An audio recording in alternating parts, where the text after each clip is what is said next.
I've been asked to say something about the effects of the September 30 European Court of First Instance decision and its relation to his Professor Sison's situation in the Netherlands. So I will start with a short summary of his situation before he was placed on the EU list of terrorism list. And after that, I will describe a few relevant developments in the period of his placement. He was placed there for about 7 years. And after that, I'll go into the short part of the European Court of First Instance decision, which I think is relevant for Dutch law or for possible Dutch cases. And lastly, we'll just go and see what the possibilities are based on this decision. So, Professor Sison's situation in the Netherlands is quite unique because he applied for asylum in 1989 and for political asylum. And the Immigration Service, or the IND, has continuously tried to deny him entry and deny him his status of being a refugee. And this led to several decisions of the highest court in the Netherlands for these kind of decisions, the Raad van State, or the Council of State, in 1992 and 1995. And especially the 1995 decision recognized Professor Sison as a refugee. Despite that recognition, the IND still refused his residence permit and made a distinction between the recognition of a refugee and the admittance of a refugee in the Netherlands. And in September 15, 1997, the court, we'll just call it the court, the Rechtseenheidskamer, confirmed the IND decision that Professor Sison is a recognized refugee, but he is not admitted as such. But because he is a refugee, he also enjoys the protection of the Refugee Convention, and he cannot be sent back to the Philippines. And also based on articles from the European Convention on Human Rights, he cannot be sent back to the Philippines. So it creates a very strange situation also, as Mathieu said, that someone is a refugee, and in all other cases, people who are refugees are immediately granted residence permits and have all the rights of other citizens in that country, basically. But the reason to deny Mr. Sison his residence permit was a general weighing of interests, national interest, and public order. This is what they used in the REK decision of September 15, 1997. So what did this mean for Mr. Sison? For his basic human rights, for income, work, travel.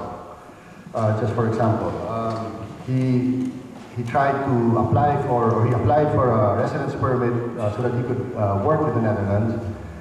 And also, this residence permit has been denied in 2002.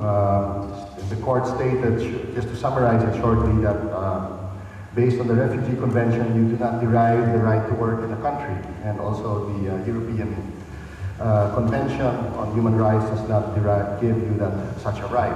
You can always argue those things. On the point of income, Mr. Sison was not allowed to work, so he had no other source of income. So he applied for welfare benefit. But also this benefit had been denied by the Dutch government.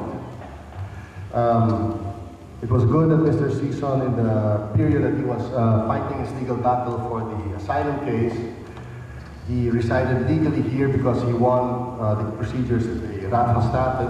So he was able to build up a small pension. But like most immigrants, he did not save up enough pension because the rights for pension in the Netherlands are saved between the age of 15 to 65. So actually anyone coming into the Netherlands after the age of 15 will not build up a complete pension. So also his income situation, he's actually deprived of what they already consider in the Netherlands the basic income you need just to survive.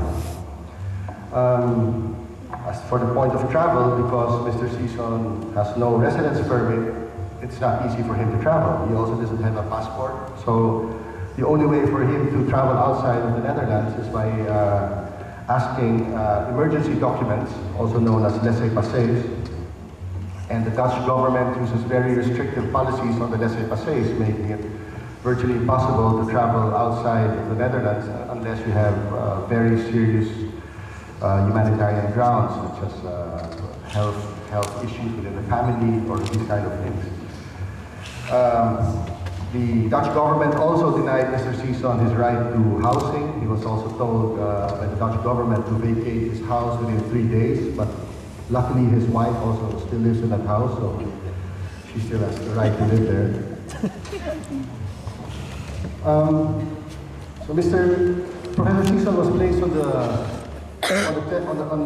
actually the U.S., Dutch, and subsequently the EU terrorism list. Actually started in August 2002, and from that moment on, his assets were frozen right away.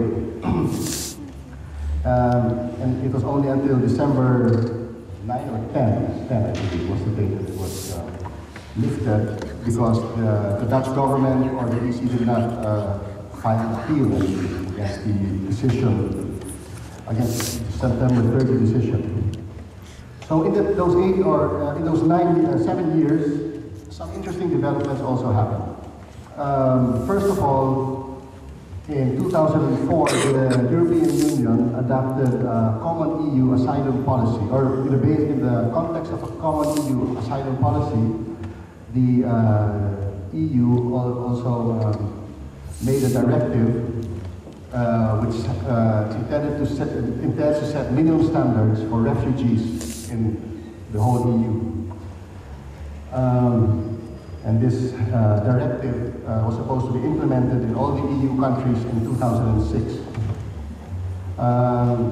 In 2006 also, the Dutch government fell, Balkenende for how many times? The second time at the moment, fell, and shortly after, the opposition parties filed a motion for a general amnesty for the asylum seekers who had been staying in the Netherlands and applied for their asylum case before April 2001. So there was a general amnesty that was implemented June 15, 2007. The third fact that happened is that there were criminal cases in the Philippines. Attorney Principe also mentioned it, and in the Supreme Court in 2007 rendered all the charges null and void against Mr. Sison. And right after the Supreme Court decision to render those charges in the Philippines null and void, the Dutch government wanted to file criminal charges against Mr. Sison. And this led to a case also in 2007, but the prosecution, after a long criminal investigation, the court stated that there is no evidence directly linking Professor Sison to the crimes he was linked to. And eventually the Dutch prosecution was not even able to start the prosecution against Mr. Sison. Well, now for the European Court for first instance decision, Mathieu already gave a brief summary of the decision, and it's quite technical, so I won't do it. I won't redo that. But there is one part in the decision that is quite relevant, I think, for the Dutch situation of Mr. Sison. And it's, for those who want to know, it's deliberation number 116 in that decision. And I will cite a part of it. It states